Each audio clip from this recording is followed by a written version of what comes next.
Zee 24 तास एक पाऊल पुढे।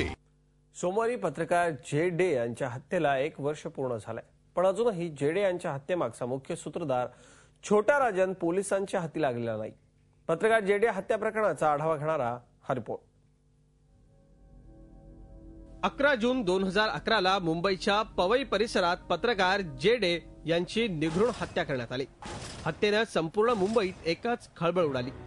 मुंबई पोलिसांनी आरोपींचा शोध सुरू केला आणि 11 आरोपींना गजाआड केलं। छोटा राजनने या हत्येची सुपारी दिल्याची कबुली आरोपींनी दिली। धक्कादायक बाब म्हणजे या हत्येसाठी एका महिलेची मदत झाल्याचं उघड झालं। मग जिग्ना व्होराही पोलिसांच्या जाळ्यात आली। क्राइम ब्रांचच्या सर्व युनिटच्या टीम्स इन्क्लुडिंग एलिड युनिट्स इथल्या जे हेडक्वार्टरचे युनिट्स आहेत त्या सर्व टीम्स, सर्व पोलीस स्टेशन, वेस्ट रिजनचे स्क्वॉड्स, झोनल स्क्वॉड्स सर्व फक्त या एका गुन्ह्याच्या मागे लागले होते की जे.डे हत्या प्रकरणाचा जो तपास आहे तो निश्चितपणे कुठे ना कुठे डिटेक्ट झाला पाहिजे आणि आमच्या प्रयत्नाने निश्चित यश आलं। पोलिसांनी आरोपींना अटक करण्यात यश मिळवलं, मात्र या हत्येमागचं खरं कारण अजूनही पोलीस शोधू शकलेले नाहीत। इतकंच नव्हे तर हत्या प्रकरणातले 2 आरोपी आजही पोलिसांच्या हाती लागलेले नाहीत।